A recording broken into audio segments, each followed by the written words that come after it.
Salut Méténix, vous me connaissez, hein, j'aurais pu ricaner, limite me moquer. Bah parce que qui gagne Saint-Pétersbourg, c'est pas non plus le chef-d'œuvre de l'année. Faudrait voir à se calmer. Non mais sans rire, la Kiki, elle bat qui pour y arriver? Vénus au deuxième tour? Vénus Williams, 11e mondial, qui depuis sa finale de l'Open d'Australie avait surtout repris du poil de la bête dans les magasins. Et sinon, une top 10? Une top 20 au moins? Même pas. Bonjour l'exploit. Sauf que si, c'en est un vrai, un beau, un gros. Merci, monsieur Mélin. De rien, Kiki. Parce que même si la Vénus était plus venue pour adopter des visons que de distribuer des nions, tu lui colles pas 6-3, 6-1 en 55 minutes si tu joues pas bien. Parce qu'en quart de finale, tu disperses pas Roberta Vinci comme ça, aux quatre coins de la toundra. Surtout qu'elle était tenante du titre. Parce qu'en demi-finale, tu peux te fissurer. Au lieu de jouer Alep, la Simone, Kiki affronte Viklianseva, 115e mondiale. Ah bah là, t'as pas le droit de perdre. Surtout qu'on la connaît pas, la Natalia. Enfin, pas encore. C'est une effrontée de 19 ans, aussi grande que notre Kiki, qui tape dans tout ce qui bouge, et qui, galvanisée par son public, va remporter le premier set. Mais la Kiki, c'est pas lézardée pour autant. Oh, qu'est-ce que je lui ai mis? Bon, 6-2, 6-2. Allez hop, au suivant. Sauf qu'après, c'est la finale.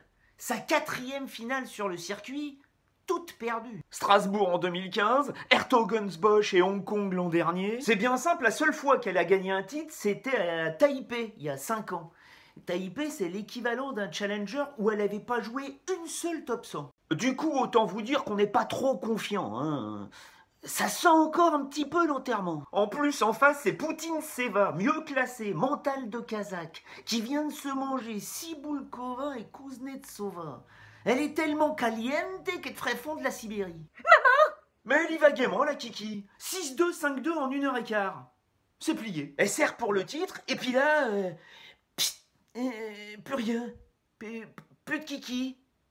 Kiki? Kiki! Ah bah Kiki a disparu. Elle perd 4 jeux de suite et coule dans le tie-break en faisant 2 doubles fautes et 5 fautes directes. Mais c'est là qu'elle a été costaude, parce qu'au lieu de sombrer totalement, elle a maîtrisé sa peur. Et elle a refait surface pour mener 5 jeux à 1 dans le 3e et dernier set. Là, ça joue carrément bien. Elle sert à nouveau pour le titre, et puis... plus rien. Oh, mais là, j'étais pas bien. Tu m'étonnes, elle perd 3 jeux de suite, mais elle arrive à surmonter son angoisse et à libérer son bras qui, à ce moment-là, pesait 1 tonne, pour lâcher son dernier coup gagnant. Le 62e. 62 coups gagnants en 2h36. Pour avoir le droit d'exulter, d'être soulagé. Et enfin, soulever un trophée. Le cajoler. Et l'embrasser encore et encore. Ce qu'elle a fait, c'est fort. Très fort. Parce que Saint-Pétersbourg, c'est du lourd. C'est l'équivalent d'un tournoi 500 chez les garçons.